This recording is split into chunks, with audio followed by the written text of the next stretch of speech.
CG star में आपका स्वागत है।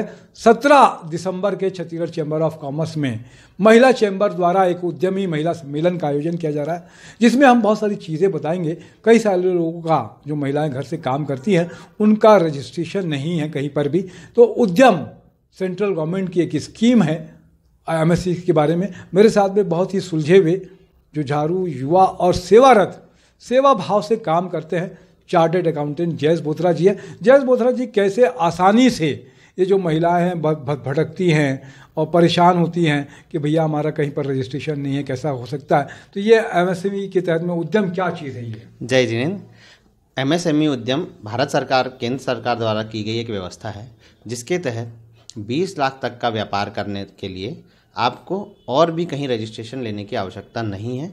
अगर आपने एमएसएमई सर्टिफिकेट ले लिया है तो 20 लाख तक के व्यापार के लिए आपको यही रजिस्ट्रेशन सभी जगह आपको काम करेगा। तो इसमें ऑनलाइन करते हैं ये रजिस्ट्रेशन? जी, यह रजिस्ट्रेशन ऑनलाइन है और तुरंत मतलब बहुत जल्दी से जल्दी ये आपको प्राप्त हो सकता है। 10-15 मिनट में इसके लिए आपको आधार कार्ड रखना अनिवार्य है, पैन नंबर रखना अनिवार्य है और आधार कार्ड रजिस्टर्ड फ़ोन नंबर पर OTP आते हैं, वो इसलिए आधार कार्ड रजिस्टर्ड फ़ोन नंबर रखना आपके लिए अनिवार्य है। बैंक अकाउंट होना चाहिए, कोई किसी भी नाम से बैंक अकाउंट हो? जी, उद्यमी के स्वयं के नाम से सेविंग या करंट कोई भी बैंक अकाउंट होना चाहिए। उस बैंक अकाउंट की डिटेल भी आपको रखना है। साथ ही साथ जो भी डिटेल्स एमएसएमई का उद्यम रजिस्ट्रेशन के समय लगती है, उसमें पैन आधार के अलावा और किसी भी चीज़ की प्रूफ देने की आवश्यकता नहीं है। इसका मतलब ये है कि स्वप्रमाणित तरीके से आप इसको प्राप्त कर सकते हैं। जो भी जानकारी आप उसमें दे रहे हैं वो प्राथमिक दृष्टि से सत्य एवं सही मानी जाती है। मतलब नाम होना चाहिए, कोई नाम रखा, जैसे जैन पिकल्स नाम रखना किसी को, तो जैन पिकल्स एक नाम पूछ लो पहले से। उद्यम का नाम, उद्यम का एड्रेस, व्यवसायी का रेसिडेंशियल एड्रेस और बैंक संबंधित सभी जानकारी, इवन एम्प्लॉयज़ की संख्या, आपका कास्ट, आपकी कैटेगरी, जो भी आप उसमें स्वप्रमाणित दे देंगे, जानकारी देंगे, वही जानकारी सत्य एवं सही मानी जाएगी। उसमें अपग्रेड कर सकते हैं आप, 1 लाख का काम कर रहे हैं तो 20 लाख तक कर सकते हैं। बिल्कुल, समय समय पर उद्यम को अपडेट और अमेंड करने का ऑप्शन भी सरकार ने दिया हुआ है। तो समय जैसे भी आपका टर्नओवर से संबंधित, प्लांट मशीनरी से संबंधित और बैलेंस शीट के किसी फिगर या एड्रेस से संबंधित कोई भी चेंज या अमेंडमेंट उसमें अगर आपको करने की आवश्यकता है तो आप बहुत आसानी से। निःशुल्क है ये, पैसा नहीं लगता इसमें, कोई शुल्क नहीं लगता?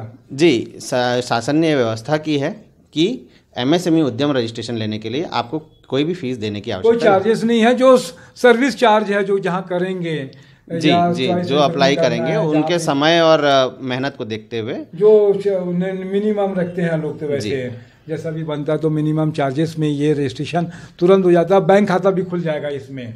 नहीं, बैंक खाता खोलने का ऑप्शन बैंक मैनेजर के ऊपर है। जो भी अथॉरिटी बैंक के अकाउंट खोलते हैं उनके ऊपर है, लेकिन उस प्रक्रिया में ये कागज़ भी आपके लिए बहुत उपयोगी सिद्ध हो सकता है। मतलब खोल लेते हैं बैंक वाले, ज़्यादा नहीं करते, एक आधार हो गया तो एक आपके संस्थान के नाम से खाता खुल सकता है इसके माध्यम से।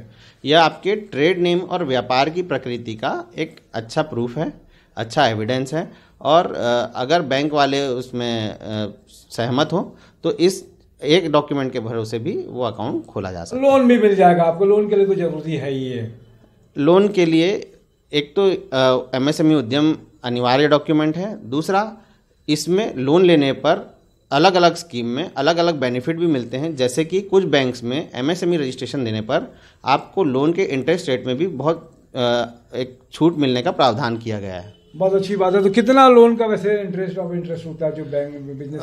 जैसे एक हमारे केस में 0.5% पर एनम का रेट ऑफ इंटरेस्ट में छूट एमएसएमई रजिस्ट्रेशन देने पर दिया जाता है। वैसे बिजनेस लोन लेने में कितना परसेंट लगता है मिनिमम, मतलब एक आइडिया? अलग अलग कैटेगरी के हिसाब से, अलग अलग कैटेगरी में लोन के मतलब CLR और MLR को देखते हुए 9 से लेकर 13 से 14% तक बिजनेस लोन के इंटरेस्ट रेट जाते हैं। और सब्सिडी फिर उसके बाद में अलग अलग सब्सिडी है और जी जो मिलती है। जी, तो बहुत अच्छी जानकारी दी जयेश जी ने। मेरे साथ में जैन खबर के आशीष जैन जी भी हैं, उनका भी धन्यवाद। आप सब लोग 17 तारीख के जरूर आइएगा, ऐसे ही बहुत सारी जानकारियाँ आपको मिलेगी। जय जिनेन्द्र, जय छत्तीसगढ़।